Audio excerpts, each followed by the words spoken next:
Hey everyone, welcome, welcome. I'm so excited today to be welcoming Amy Weiland-Dotters. She is what many call the letter writing lady or the handwritten letter lady. And she did not intend to get in that situation or get that name. But today I want to talk a little bit about the psychology of working in the tactile world, the psychology of moving from the digital into the practical world of handwritten letters, handwritten communication. And even the emotional relational ROI of analog outreach and analog communications these days, because it's such a differentiator. Amy, welcome. It's great to have you. Thank you so much, Rick. I'm super excited about our conversation. Yes, me too, me too. So I want you to start off by telling us, how did you get to be known as, I think it's the letter writing lady? Yeah, I kind of self-labeled myself with the letter writing lady because I like it. But I was basically minding my own business when this story happened to me. And I have a business degree, but my family and I moved to the UK for my husband's job for 3 years, and almost out of desperation, I was in purchasing for probably 15 years.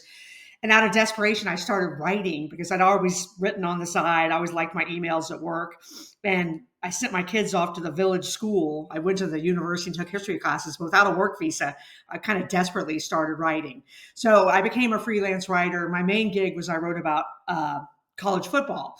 And I did that forever. So I had written one book, I was doing the college football stuff, and I just innocently got on Facebook one day, like we all do. I looked up an old friend who I'd met at a summer camp. We had been camp counselors together probably for 6 weeks total. And I looked her up and voila, there she was. Her name was Dana. And since it didn't mean anything, I friended her. I mean, it wasn't going to require me to do anything. She must have remembered me because she accepted the request. Why did I write this book? A life full of meaning, achievement, and hope often seems unreachable for Western men. But now in these pages, an offer is lurking, waiting, expecting, daring. Daring you to seize it. This is an offer to give up being a victim to forever arise a victor. Visit rickwalker.com. And so I did the 10 minutes stalk through her life online. I scrolled and looked, and I realized right away that this girl had overachieved in kids. She had 5 kids, and she had one son, and that was her youngest child, and his name was Parker. And right away, you find out he has cancer. He's at St. Jude in Memphis, Tennessee. So it's got to be a bad situation. So as a mom, as a human being, I'm like, wait a second, this is a bad thing. So I start watching along, and now she starts asking for people to pray. And that's kind of my thing. So I started praying for her. And so I naturally got not over involved, but I was involved. I never hit like, I never hit comment because I felt like that was disingenuous. Here she is fighting for her kid's life. So the kid goes in remission. I'm relieved. Then later that same year, the cancer comes back. They go back to Memphis, and I sit down to write that Monday morning. She posts about it. They're going back to Memphis. It's terrible. She doesn't say it's terrible. She was very positive and upbeat. I sit down at my desk to do my college football writing for the week, and it was like a lightning bolt hit me in the head, Rick. I was like, you know what I'm going to do? I'm going to send Dana and Parker handwritten notes, encouragement notes to the Ronald McDonald House in Memphis. And it wasn't like I was looking for something special to do. It wasn't like I was like, oh, let's go on a journey and twirl around in a field of wheat with a dress on. No, I was just doing my thing. But I was so committed to this, this is what I'm going to do.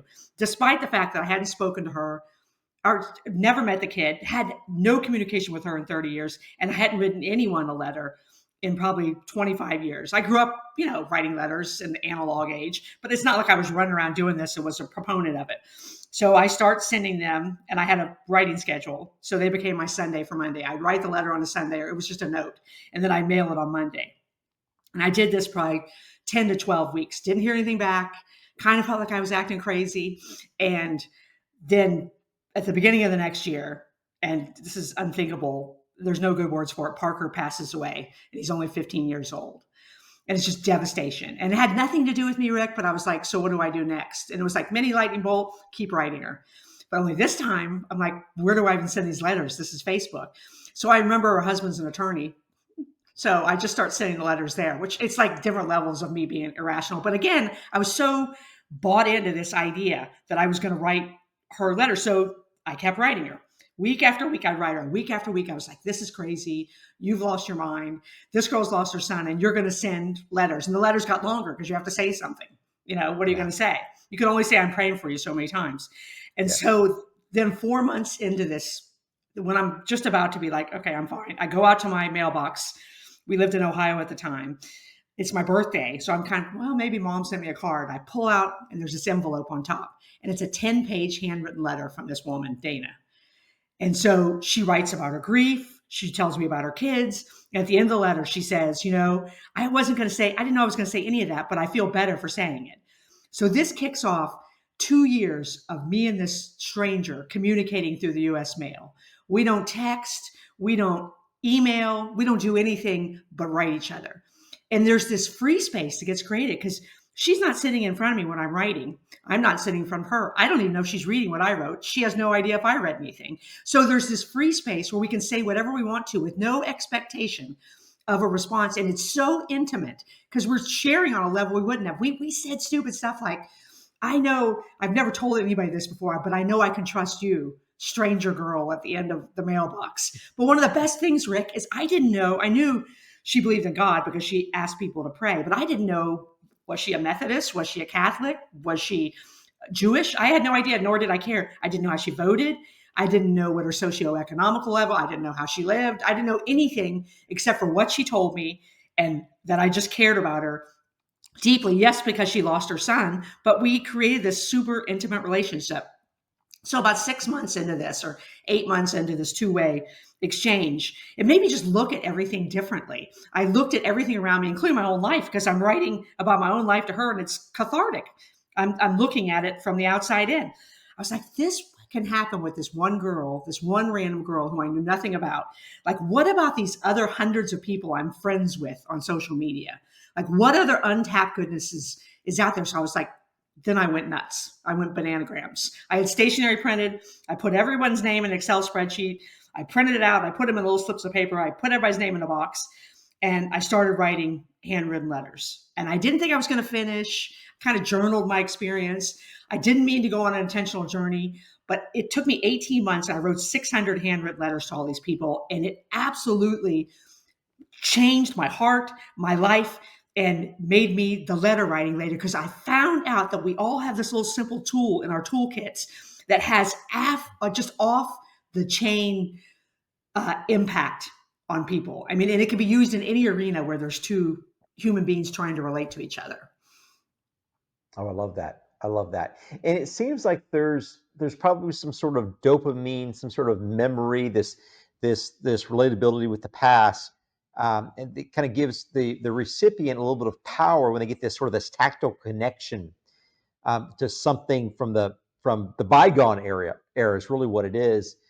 Um, what does it mean emotionally, do you think, for a lot of us, especially the people that you were writing, when they receive something that they aren't typically used to receiving, something that's that sort of that tactile connection? Oh yeah, and you think about receiving a letter. If I send you a letter, you're holding in my hand something that I held in my hands, something that was meant just for you. And in the digital age, I think, and there's a lot of science behind this. We feel isolated because we're connected to more people, but we're more isolated because we're not connected one on one. And I think human beings crave one on one, meaningful connection. And I didn't know when I sent the letters what that tactile, what that would mean to people. Because here's what happened at mailboxes across America, or can happen too. People, when they receive a letter, just regardless of what it says, a note, a card, and I say letter, and I think we have to put this in the context of this can be done with 2 sentences. This does not have to be done with 2 pages. I mean that Yeah. this is all done on a personal basis. If brevity is not your gift, then maybe you need pages. Most this can be done in 2 sentences. You can be concise. But when people go to the mailbox and receive this tactile gift from you, they're going to hold it in their hands and they're going to connect the dots. They're going to say, oh, Rick sent me a note. Here's what he had to do. He had to find an envelope. He had to find a pen. He had to write down what he thought. Then wait a second, where's her address? Wait, where's the stamps? Then he had to get in his minivan and he had to drive across Houston and find a blue mailbox or a post office. And so I'm going to have that in my hand. I'm going to be like, holy smokes, this is how much I matter to another human being. This is how valued individually I am. Boom. Yeah, yeah, that's so powerful. That's so powerful. So I did have a opportunity to send out about 350 handwritten notes so far with my book launch that's coming up. And so I would send it out to influencers and book reviewers with the copy of the book with a handwritten note on it, as well as some friends that had, want to serve on the launch team, that sort of thing. Um, I've always felt that that's sort of the proper thing to do. I remember it was probably 15, 20 years ago when I started to really meet like really important people like these from these legacy families that, where their family members are all presidents and secretaries and stuff like that. And the only people I would ever get a handwritten note from was from those people. I would very rarely get a handwritten note from some casual person I meet at work or church or wherever it might be. But it was always like the most important people I ever met. Those are the ones that always sent the handwritten notes. And so I started doing that many years ago. I very, very similar. I would systematize it. So I would have three levels of individuals where I would have the people that are people that I work with on a monthly basis. So these people I'm having lunch with, I'm having coffees with, I'm emailing with generally on a couple times a week, that sort of thing. They're getting handwritten notes about every quarter. The people I serve on boards with, they're getting handwritten notes at least once a year. And then there's sort of this third level of person, people that are either investing with us or clients, things like that, that they would get it on a cadence based off of how sizable they were, how impactful they were. And just if you like you talked about, just printing the spreadsheet off and just getting very scientific about it, it's quite powerful. And the number of people that save those handwritten notes I never remember sending, is surprising. And it seems like it's also a form of intentional leadership as well. Oh, absolutely. Because the thing about and you're right about people saving them, because that's the number one response I got from those 600 people was I will save your letter in a special place for the rest of my life. And we all have that power. Like you said, the notes, and it is a form of leadership. And I started speaking to leadership groups and I was like, why do they want to talk to me? But this is a great form of client service. It's a great form of leadership, but also because we assume that this transaction is about making the person at the other end feel good. But one of the most greatest parts of the transaction is the person who ends up the most changed is the person who's writing the letters, like you, because you look at the world around you differently. You look at the people around you differently when you start writing letters because you look for a reason to say something to them in a note. And I've worked with a lot of leaders. When they get over the vulnerability of sitting down and writing a note to somewhere upwards or downwards or sideways in an organization, you feel vulnerable because nobody does that anymore. What is everyone going to think? And am I really going to say, what am I going to say? But when you get over that, then you have eyes and ears in your organization. Like, how can I write a note? How can I give somebody a way to go? Wait, somebody just lost their mother. I can just write that in 2 sentences. Me and the team are thinking about you. And then they start to see the traction and the power that has. And I think it does change the way you lead and the way you look at everybody around you because it's like a handwritten mindset. Well, that's what I like to call it. Why did I write this book?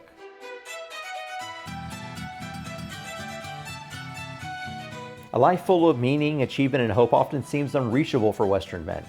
But now in these pages, an offer is lurking, waiting, expecting, daring. Daring you to seize it. This is an offer to give up being a victim to forever arise a victor. I want you to imagine your best possible future self and ask, what if I took a risk instead of taking a pass? What if one win could wash away all my weaknesses? What worthy enemy am I avoiding? What would I do if I knew I could never fail?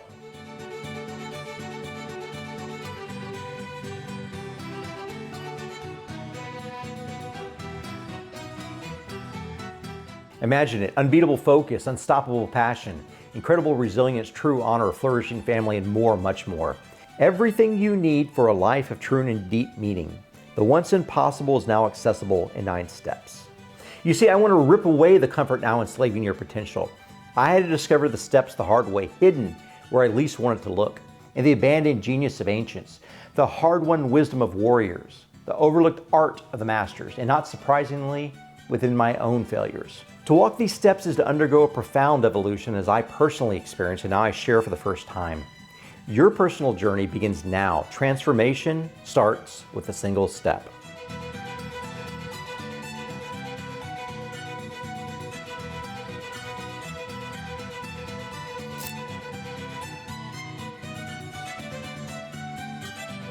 Author Rick Walker has over 25 years' experience in strategy, investing, and global negotiations. 1 million men have benefited from his lectures and interviews with the most accomplished leaders alive. Now it's your turn. He learned from his failures and successes in his 20s and 30s as he scaled multiple businesses and nonprofits across dozens of countries simultaneously, building better coalitions and destroying dysfunctional ones. That's why, for years, the world's elite have privately sought Rick's proven steps, self-improvement tools, and life turnaround principles in their deepest struggles. So from the ashes of unemployment I rose, not just to work again, but to build the employment of thousands. From heartbreak's hollow echo I learned not just to love again, but to lavish it without limit. From wandering lost in the wilderness, I found not just a path, but a purpose that burns eternal. So what do I want for you? What do I want to see after you read this work? I wish to see you rise, invigorated by love, to live with purpose, to strike with fire, to emerge from shadow into glorious light, to love boldly beyond mere affection, to journey toward eternal meaning, to wield courage in the face of darkness, to slay the evil you see in the world, to be forged into ferocity no storm could ever silence, and to never, never go back. So it's your turn to unlock your mind, to seize happiness, then to deserve power by taking up the responsibility that you've been avoiding. Let me be your guide so that you too can build a life of true meaning in 9 steps. Available everywhere beginning July 5th in print, ebook, and audiobook. Visit rickwalker.com.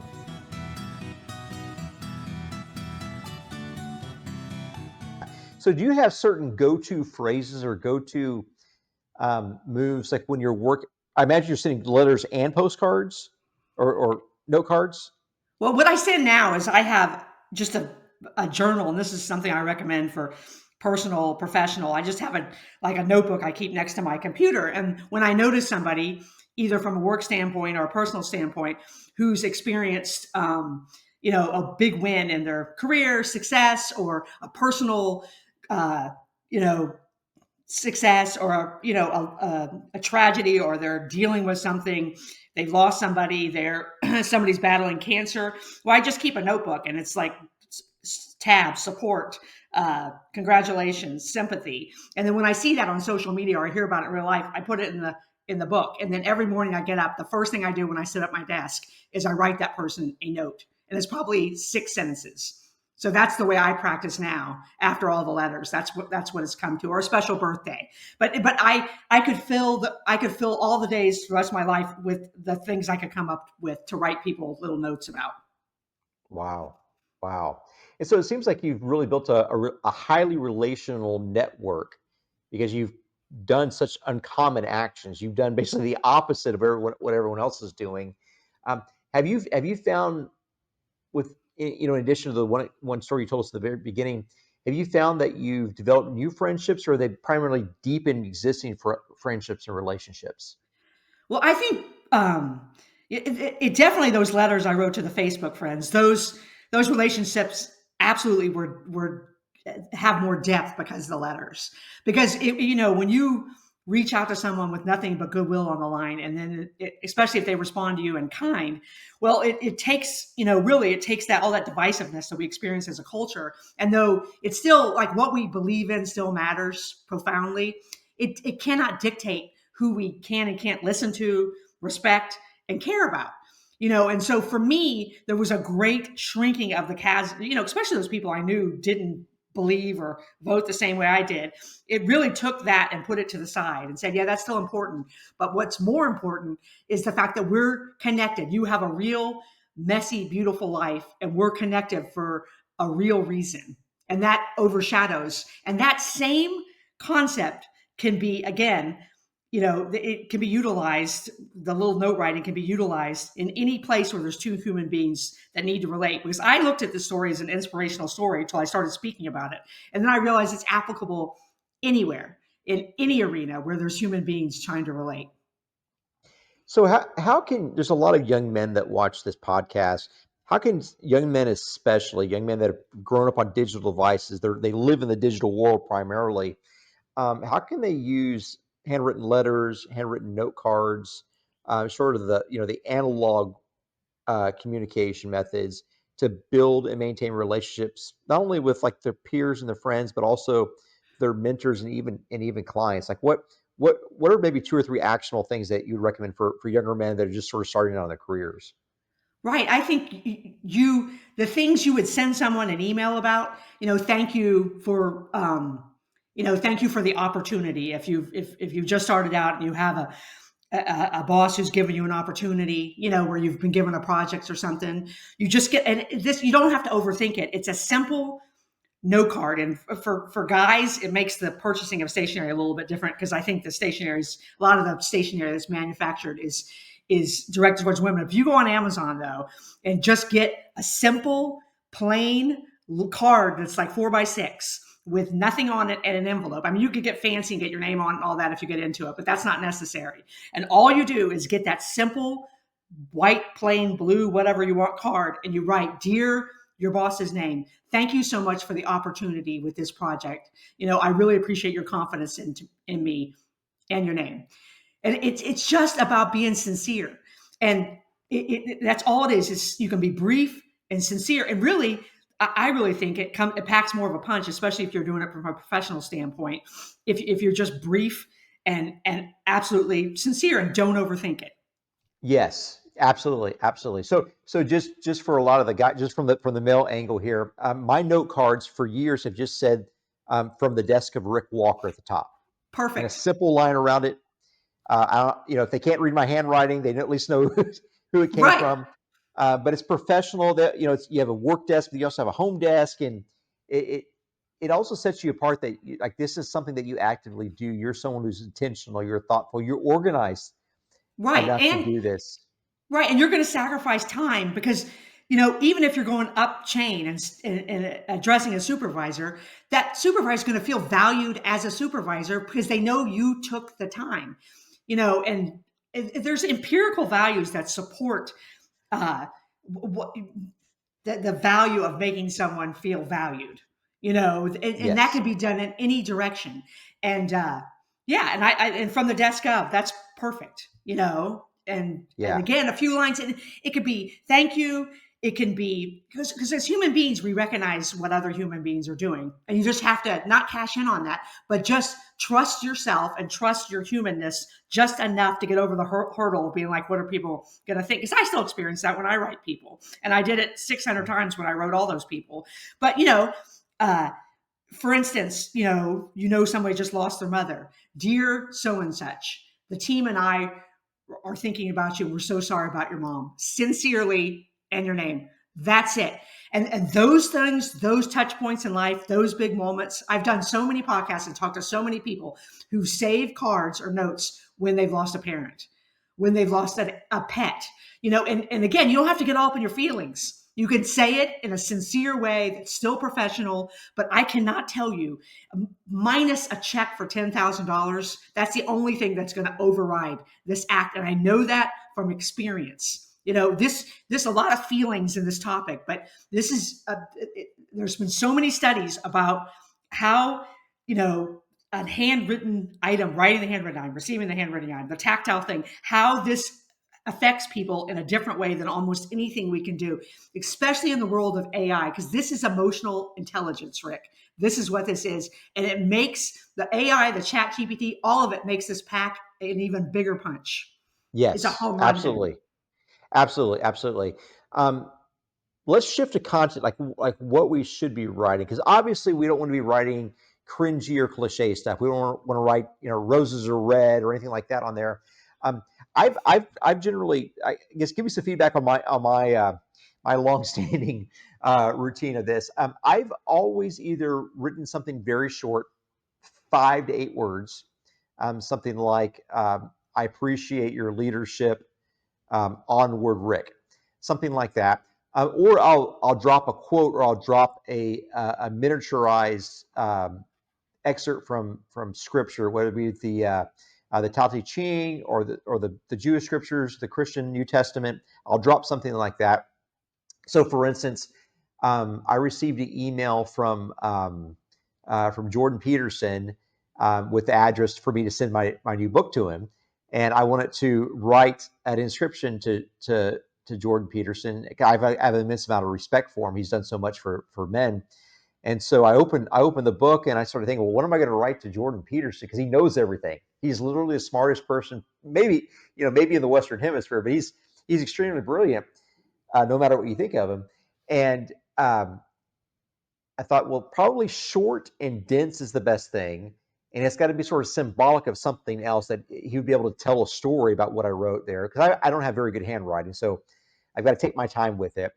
And so I finally decided that I would write Dr. Peterson, Moses is dead, period.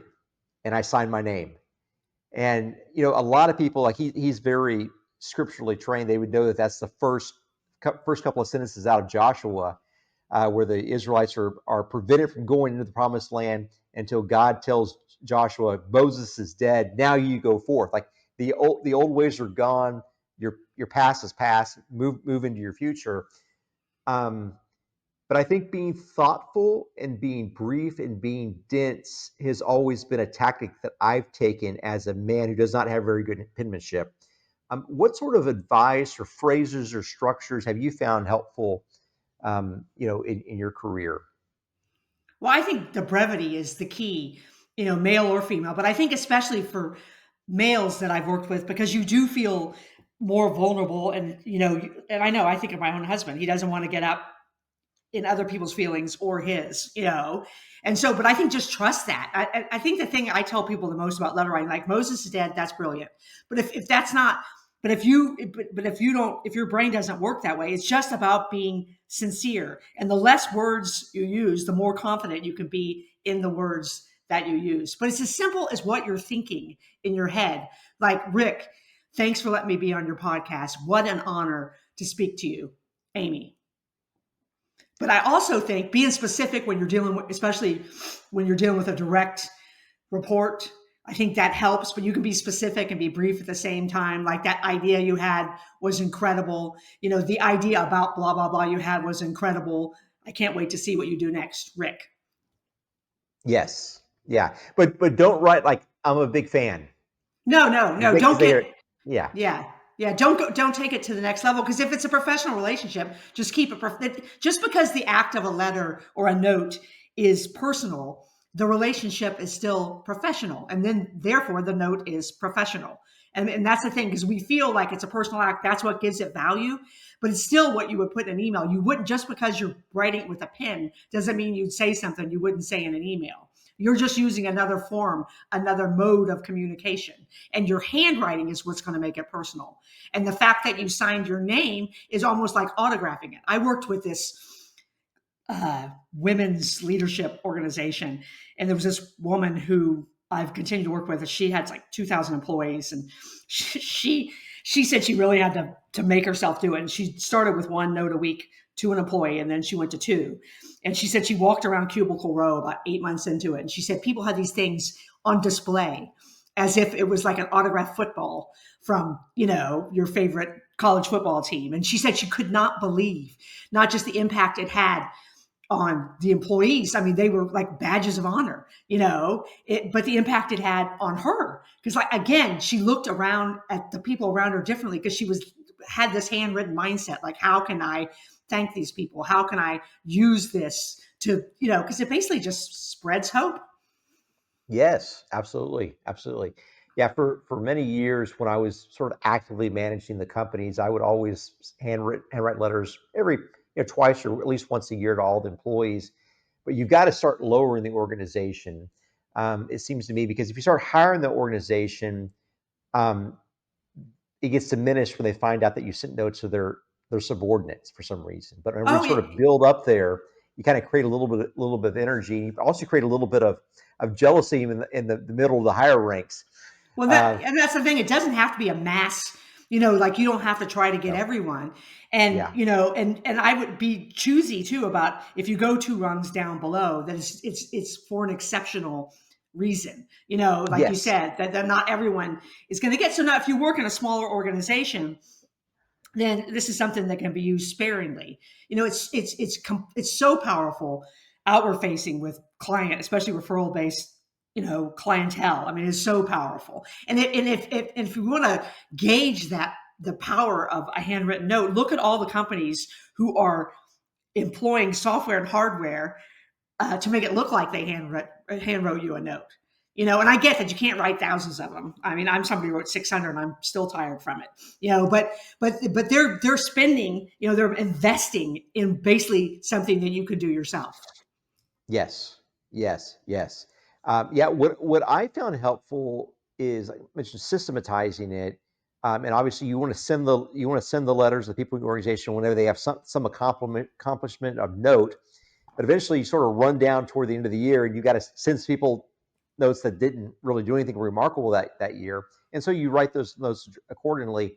But I would usually sort of hand address all the envelopes first, and so I've got a stack of them here, so I know who I need to write notes to still, and track them that way. But what do you? I mean, how do you recommend, like, someone that wants to sort of get into this personalized communication mode? Like, what are some? You mentioned your notebook that you keep. Are those names, or are those statements or quotes in there? And like how do we track the quotes and kind of remember what we want to do there, but also kind of systematize or make sure that we're sending notes to the right people. We're able to make it really a strategy more than just a happenstance. Right. And I think that obviously has to be organized around your specific situation. But as far as my notebook, it's just a little notebook and it's got tabs. And I created, a title for each tab: support, sympathy, congratulations, other. And then when I see that something that I feel like I need to write a note about, I write it in there. And then once I get to it, every day I sit down, I pull the notebook out. And so it's kind of like your addressed envelopes. I know that those people are going to get a note. And then once I've written it, I highlight their name, write the address down so I make sure I have it, and put the date on it so I know they've been covered. Now, go ahead. Wait. So these are names in the notebook that need those things, or these are statements Oh no, like tech? the tabs are the different kinds of notes that I might write, and the notebook is contain names of people that I'm going to write notes to. Okay, that's helpful. Okay, great. Okay, Yeah, great. and it's great because the thing is, if you do this on any level, you're not going to remember. It's going to be a super meaningful for everyone, but you're not going to remember who you wrote to, especially if you're a busy person with a job. You're not going to remember all those things. So, I mean, you could write a little note about what you said, like I congratulate him or whatever. But I would recommend writing it down somewhere so you can keep track of what you did, dating it, organizing, put it in a spreadsheet, whatever your mode of, because that can be digital. Keep it all on a spreadsheet. Yeah, yeah. So do you keep the content of, like, the key phrases, key quotes, anything like that? Do you keep that systematized somewhere, or is that just all coming from the heart and the head when you're That's all writing? coming from the heart and head. A lot of it for me, Rick, is experience, because now Yeah. I've done it so many times. I don't have, but see, that's the thing. I talk about AI and Chat GPT, but that is not a bad way to start the note writing if you're not sure what to do. And I realize I'm crossing platforms here, but I think we ought to use what we have to use. So if you're not somebody who feels comfortable saying, be sincere in 8 words, you can receive help electronically, because it's still going to come across as a very personal thing, because it's going to be in your handwriting. It's going to have taken the effort to write it down and then have it delivered however it's going to be delivered, whether through the mail, whether through interoffice mail, whether through an inbox. It's going to have to be delivered. So that personal thing. So if you're at the jump off point, you want to do it and you're like, I don't know what to say, use a tool. That doesn't make you less sincere. It just means you needed, assistance. At the beginning, I needed help knowing what I was going to say, and now I know what I want to say. Yeah. So now, speaking of tools, like, you got paper, you've got pens, you got envelopes, you probably have other tools that I can't even imagine right now. What are you have go-to brands or go-to things that you like to write with? Well, I've become kind of a stationary snob. I hate to say it, but Yeah.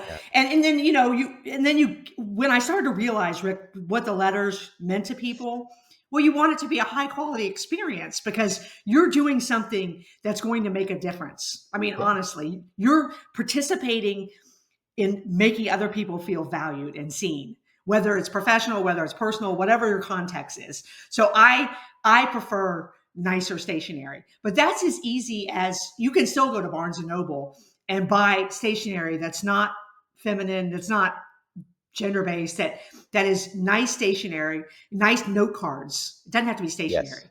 Nice note cards, small note cards. You don't have to, with nice envelopes, and I think that makes the experience even better and the person feel even more valued, the recipient.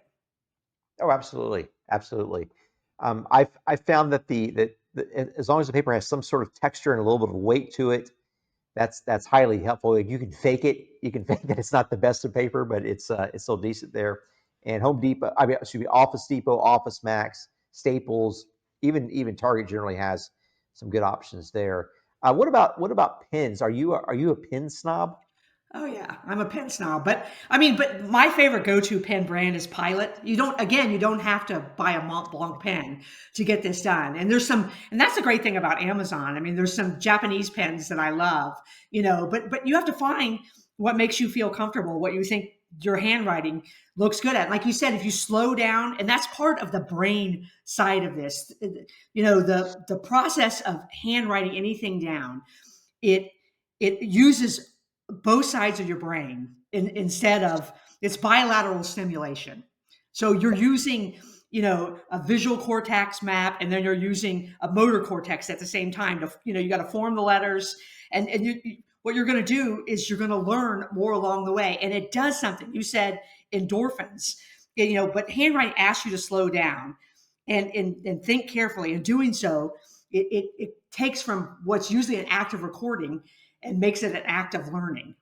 And it's a completely different thing. And there's been studies that shown that people who regularly handwrite notes or journal, that they report a 20% increase in emotional clarity and stress reduction. So this is not just feel good metrics. This is actual science based, that this does something different to our brains. And then you go back to the other side of the transaction where the recipient is like, wow, they took the time to do this for me. And they did it in a way that no one does anymore. You're going to stand out as well. Oh, big time, big time.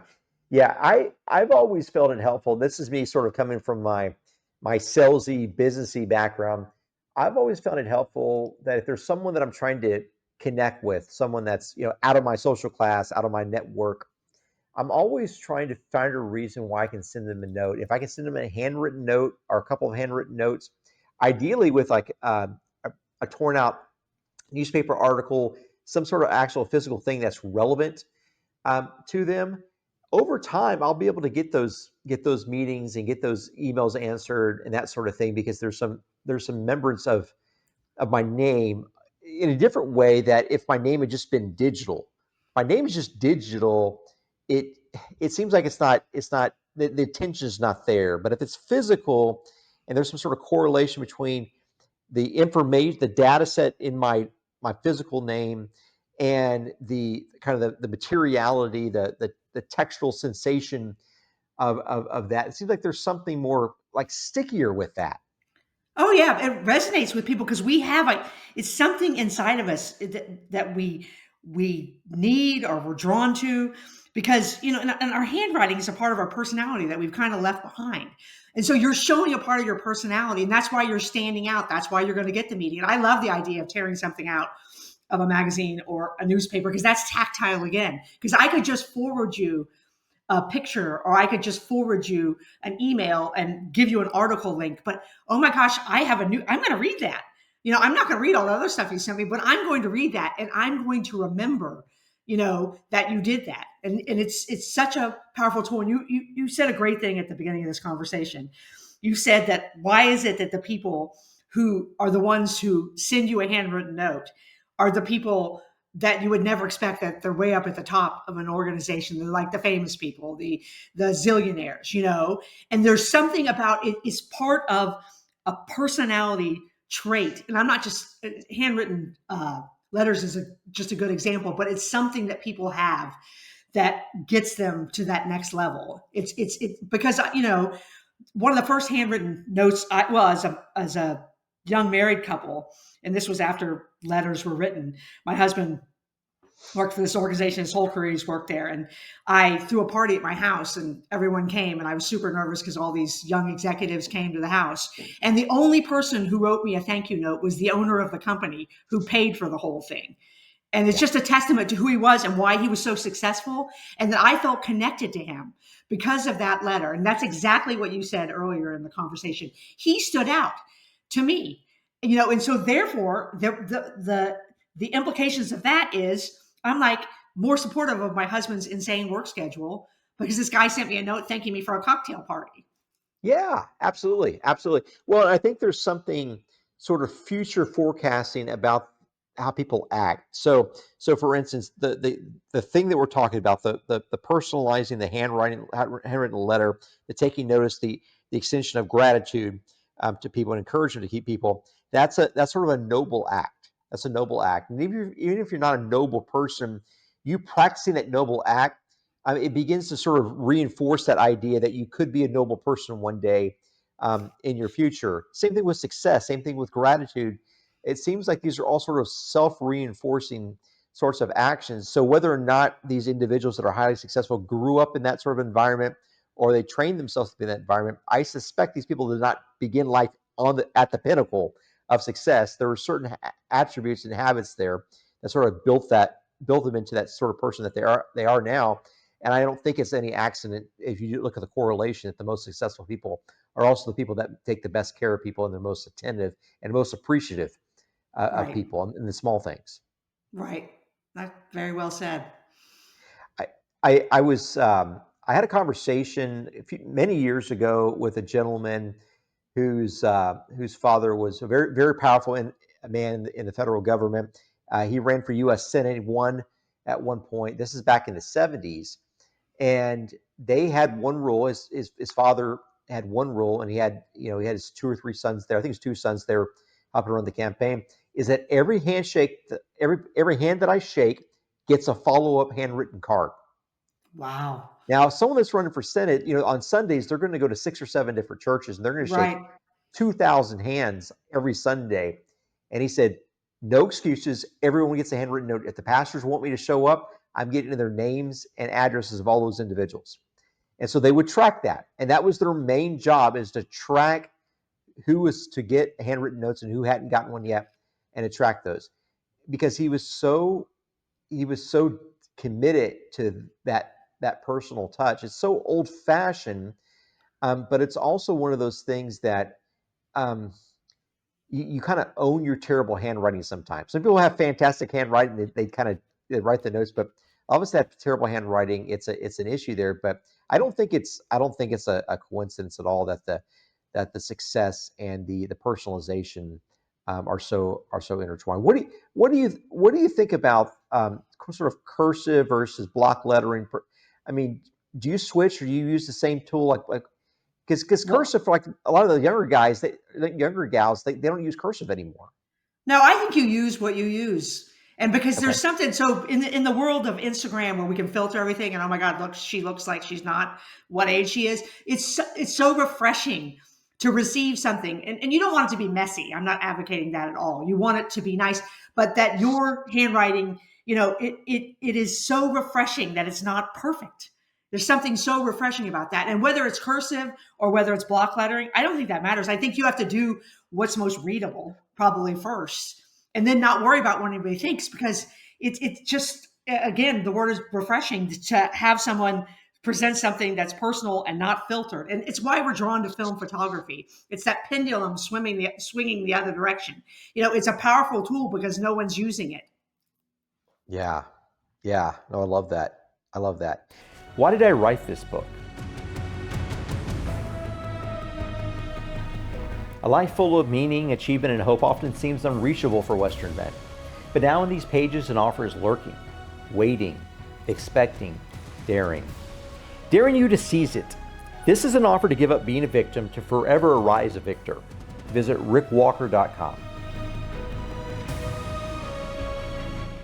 Are there any other sort of hacks or tips or things like the handwritten letter, things like that that you found useful in life in general that you think would be applicable to share?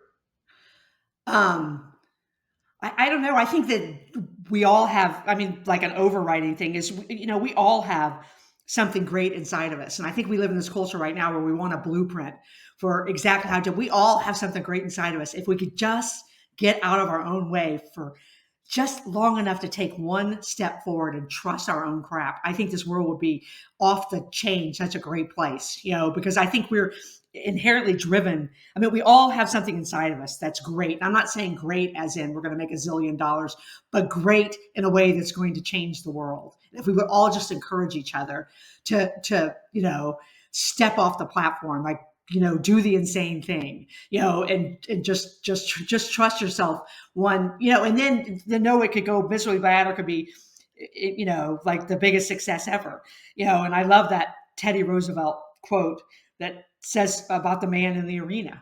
There's the people on the outside saying what you should do, what you shouldn't do, but the credit all deserves, and better to, what do you say, better to suffer terrible tragedies and for the whole thing to be crappy. And I'm obviously misquoting Teddy Roosevelt here, but, than to be the person who stood by and did nothing, who Yes, didn't jump off the cliff, who didn't try to do the great idea. And the thing I'm most proud about my story of becoming the letter writing lady is, I did it. I didn't do anything. I didn't try to do anything great. I just took my idea and I just didn't quit. And now I've got great opportunities because of it. But the better story is all the people that have been impacted by the story, that continue I to be love it. impacted by the story. Yeah, yeah, yeah. He says that those weak and timid souls, I think is what he calls them in Yeah, the there you famous go. Man in the Arena speech. They've never really lived. Um, so the idea that we've got to sort of push past our comfort, we have to embrace the vulnerability. Um, it has to do also with this idea that you never get noticed unless you have something different about you. It's not the similar people, the people that play the same game the same way that get ahead, that get noticed. It's the people that do sort of the different things. Like I think about when I look at your red room glasses. That's Yeah. a very different thing, and I'm going to remember that for a long time that you wore red rim glasses. Um, what do you think about like the role of just trying to stand out, trying to be different in this world? Yeah, and I think that comes back to, I mean, sometimes we don't even have to try if we just commit to being it is, whoever it is we are. I think again that goes back to it being inside of us, and it reminds me of a story about Mark Twain, as the great American author. He when he started writing, he wanted to write something important. So he tried to write something important. So he tried to write about heavy, weighty themes, like really important stuff that people would look at and cry or sit back and go, oh my gosh, this is profoundly moving. And then he said what he really wanted to write about was his boyhood on the Mississippi River. That's what he was passionate about writing about. Like that's what he wanted to write about. But he was like, that's ridiculous. And again, I'm misquoting him horribly, but he's like that. Nobody's going to care about that. That's not important. But once he trusted himself enough to write about what was inside of him, what he knew he needed to do, then that's when he became the great, American author that everybody's going to remember his name and his stories, in literature. And so I think that is applicable to this attention economy that we're in, because that's what it is. Like everybody wants attention. I think what do you need to do? You need to do you. And it sounds too easy, but I think that's it. I wear these glasses because I like them, and I do get a reaction out of them. So now I have multiple pairs and people like them. But I think we do too much second guessing of ourselves, especially as women. I know this is a more male focused thing, but I think we all experience it, especially because of social media. Oh, definitely, definitely. It seems that influence always begins with presence. Like you've got to be present somehow, and if you can't be present in person, these things like these handwritten letters, handwritten notes really play a role. But also the idea that you're gonna do something or put something on that makes you memorable is certainly that should not be undervalued. Yeah. But then there's that line where if people feel like it's not genuine, there's the people that are trying, and we see a lot of that. That's why the thing you can trust is yourself. You can trust within you because that's unique, that's genuine, and there's nothing insincere or you're not making it up. Maybe you play it, you play it harder, but if it's something with that's genuinely part of you, and the vulnerable thing is showing that to everyone else. But I think that's the ultimate attention getter because we do live in this world where everyone's lemmings trying to follow each other to the success path, and I think it's all often in front of us already, and we're just not seeing it. Yeah, yeah, definitely, definitely.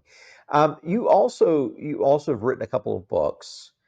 I'm always curious about people that are writing, at a certain quality level like you, how you're going about sort of the book writing process, the creativity process. Can you kind of tell me a little bit about sort of your process, like when you're in book writing mode, what times a day you're writing, how long it's taking you, are you outlining, what tools do you use, what software you use, that sort of thing. Just kind of give me the whole rundown of what that looks like. Right. My most productive time is in the morning. So when I'm writing actively is I get up, I and I work from home, so I write a note to someone, and then I write as long as I can go in the morning, and I try not to second guess anything. I don't go back through anything. I might do it a couple times in the morning, but I just try to write and not to. But that gets easier once you've gain some kind of traction. But people ask all the time, what's the best way to write? Well, the best way to write is to sit down and write words. Like get on the computer or handwrite, whatever works for you. And there's not really one way to do it. Again, it's back to trusting yourself. But I write in the morning. I just use Microsoft Word. I just have a laptop. But what I found helpful over the last 5 years is I keep a notebook with me all the time. And as I come up with ideas, like I'm sitting at the beach, I have a notebook with me everywhere. I have a notebook in my purse. I handwrite all my ideas down now. And then I go back and type on the computer. So it's like this hybrid model now. I don't outline myself, but I always have a vision in my head of what the outline is. It's an internal outline, and then the afternoon, what I try to do is keep all the balls in the air for all the other things I have going on. But when I get on a roll, what you have to do is when you feel like you're in that groove and you can write, you have to ride the wave as long as you can.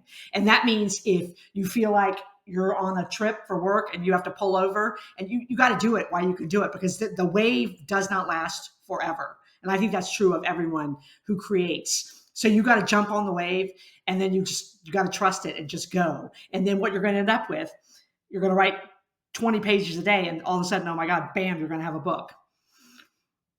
Yeah, yeah. Do you edit as you write? Or you, I you try. said you don't? I try not to. I'm very. My personality is kind of precise. So the thing I've had to do is not go back, and I'm more creative when I don't go back and do that. But the way, Word works now, where it points out every mistake you've made, that makes it hard for me, because when those blue lines come up, I'm like, oh, the blue Yeah. lines. But the other thing I do, which is a really helpful tool, when I do edit, I use and most software has this, the capability to read your words back to you out loud. And that's very helpful, because you're not going to read your own mistakes, even when you're creating. Like, you're not going to see how Yeah. your ideas don't make sense until it gets read back to you. And you're like, oh my gosh, Hmm. what was I thinking? But what I Yeah. try to do is write a whole lot and then go back. And even when you have fresh eyes, maybe you take an hour off, then you have fresh eyes, then you go back and read through it, or have your whatever software you use and read it back out loud to you. And then, but just for me, it's just like, get it on the paper and then deal with it afterwards. I've been using something called Speechify to read it back to Yeah, me. I know what It's that been is. Yeah. it's been revolutionary. I mean, because you not only hear the mistakes, but you also hear the rhythm of Oh what you're yeah, the talking about, and tempo. you realize there's an extra there's an extra syllable here that shouldn't be here. That if I took this out, then this would be a lot clearer, a lot more memorable statement, Right. because you hear that audibly. And we read what we think we wrote when we read it with our eyes. We read what we think we wrote. We don't read what we actually wrote. And that's what's so powerful about any of those tools. I say that a lot. Well, my kids don't listen to me, but I tell them all the time that, I have a son who's a freshman at LSU. He's an English major. And I'm like, Oh, did wow. you, oh no, I don't need to do that. No, I don't need to do that. I'm like, oh my gosh, it's such a powerful tool, but someone else needs to tell them rather than their mother, Yeah, so. yeah. Are you using ChatGPT or any of the LLMs for like research or anything like that? Well, it comes up automatically on Google. So for research, it's right there at the top. I don't use it for any kind of writing, but I do use it. I mean, and I like to research everything. And so, yeah, I mean, it's helpful in that way. And, because I speak about the writing and I use a lot of statistics now because I talk to organizations, which again, I never saw this is I was going to speak about that, but yeah, it's been super helpful in researching, for sure. Yeah. Are there any surprising stats or surprising um, surprising pieces of data that would be of interest to us?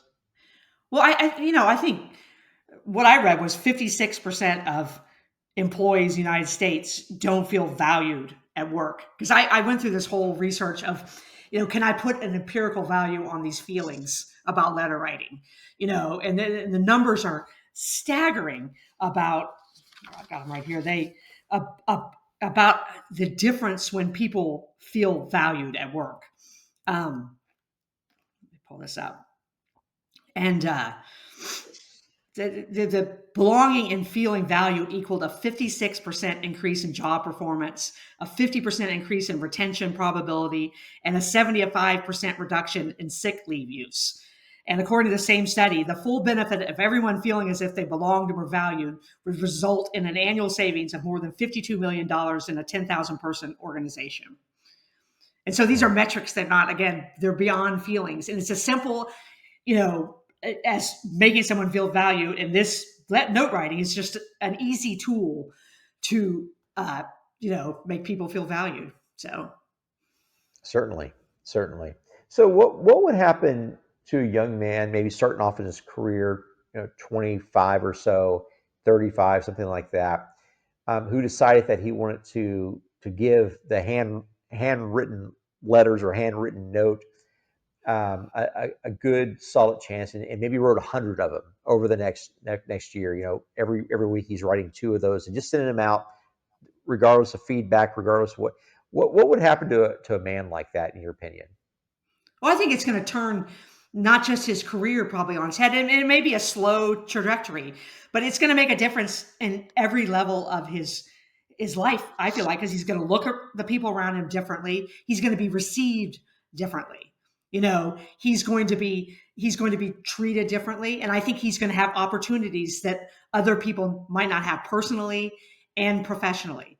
And I think it's going to set him apart. He will be set apart, especially in that age group. And I'll tell you what, as powerful this is for a 50-year-old person or a 40-year-old person, a 25-year-old person could set the world on fire with this, because they're going to be like, how did you even hear about it? How did you even come up with that? And I think it would be incredible what would happen at a 100-letter mark in 12 months. Absolutely incredible. And I think he would also set a course for doing this for the rest of his life, and people around him would be doing it too. And who knows, he might be talking about it. Oh, I love that.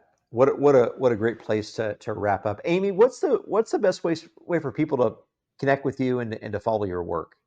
It's amydaughters.com, like all things, my email address. And I loved if people want to collaborate or discuss further, I'm available for that. The books are there, the speaking stuff is there. But the best part is my mailing address is there. So I guarantee you, if you want to write your first note to someone, write it to me and I'll write you back 100%. Wow, wow. That's great. It's very kind. Very, very kind. Love that. Love that. Well, Amy, thanks so much for sharing. We sure appreciate it. And we'll be sure to stay in touch. And guys, just, you have a challenge, 100 notes, 100 notes for the next year. It'll set your world on fire in a good way. And we'll see how that works out. Thanks, everyone. Appreciate it. Why did I write this book? A life full of meaning, achievement, and hope often seems unreachable for Western men. But now in these pages, an offer is lurking, waiting, expecting, daring. Daring you to seize it. This is an offer to give up being a victim to forever arise a victor. Visit rickwalker.com.